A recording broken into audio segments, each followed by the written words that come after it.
This is another damn podcast about digital asset management. I'm Henrik de Gior. Today I'm speaking with Paul Riggio. Paul, how are you?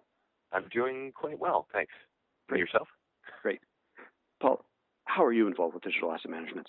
I basically fell into it because I have a background in music and music for TV and commercials more specifically. And I was looking for a system to better access my back catalog of music. Once I started down that path, I found that it was a much larger task than expected. Also found that other people wanted it as well. So I started a company called TuneSpring that really houses the music of multiple companies and makes that accessible. So it was out of need, in short. And how does an organization focused on music use digital asset management? Basically, if you're familiar with Pandora or any of those services, what we have to do is somewhat similar, and we have to tag similar to video or photos, give some sort of descriptors, and basically my company puts all of this information together to make it accessible, and that's how we're involved in it. What are the biggest challenges and successes with digital asset management? In general, I'd say one of the biggest successes is the fact that you're able to do more with your life outside of digital asset management. In terms of specifically for our business, it's very hands-on. So I'm consistently, along with many of the people who use our system, we're consistently asked for specific types of music. Putting a system like this together, which also incorporates video in terms of synchronization with audio and video, this system makes review and approval very, very fast, and the ability to put playlists of tracks together very quickly. The success is the ability to service clients and at a very high level, and also have a life and be able to access that from anywhere. The challenge, I would say, especially with a system like ours, which is web-based, having to run through multiple iterations of browsers and having to deal with a lot of the technical aspects has been challenging. Also, categorization is always something that comes up. In our particular system, you're able to search the music of multiple providers, but each provider actually tags their own music. So they're all responsible for their own tagging. We give guidelines and we provide different keywords that we suggest, but everybody can tag the way they want to tag it. It was challenging to get to a place that would be both flexible enough for individuals who might, say, have tags that would describe music specific to their area, even music that would be in different parts of the UK, for instance, might have different descriptor that we wouldn't use here in the States. So sort of working out that system to be flexible enough to handle specific keywords and that sort of thing was one of the many challenges. And what advice would you like to share with dam professionals and people aspiring to become dam professionals? Basically, like I said in the beginning, it's something that was based on need for me.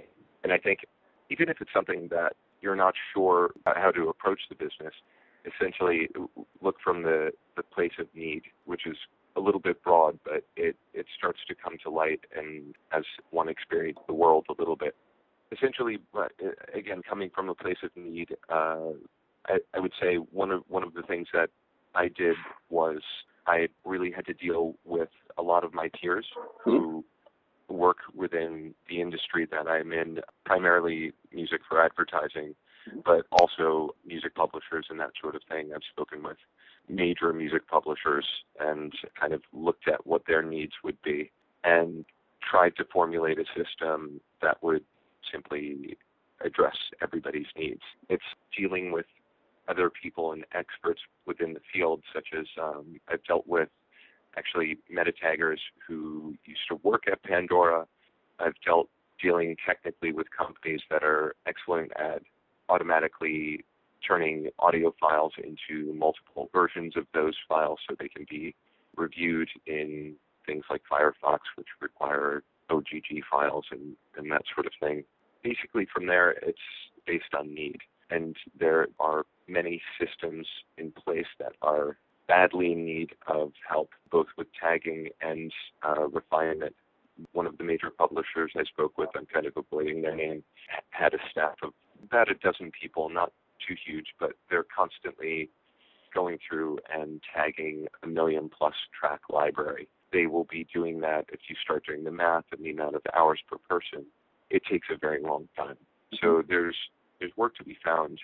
I had worked a bit with Dan McGraw in the beginning, and he had helped to organize and break down the system that is kind of the core of what TuneSpring is now, to have the ability to look at potentially an industry that, from an outside perspective, having somebody come in and look at it and break it apart was very helpful for us.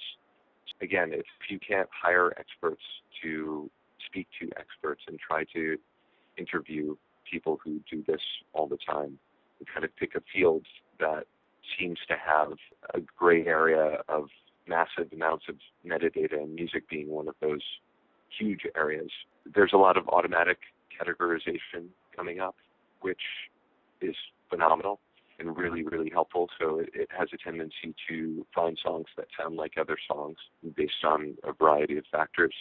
But the human element is one that I think, to get truly accurate tagging, especially with audio, which is something that is happening over time, you can't just sit and look at it. It's a particular challenge. There was one cool thing that we came up with in TuneSpring, which was the fader search, which dealt with a unique challenge where music is concerned, which is typically with keywords, a track is either happy or it's sad, or it's kind of sad or it's kind of happy, but you don't really have tags for that. So we came up with a ranged fader for mood, for kind of the subjective terms like the size of the size of the sound. So maybe technically an orchestra is very large, but if they're playing a small, quiet section, they'll sound quite small. Whereas if you look at the White Stripes, which is just 2 people, they can sound enormous.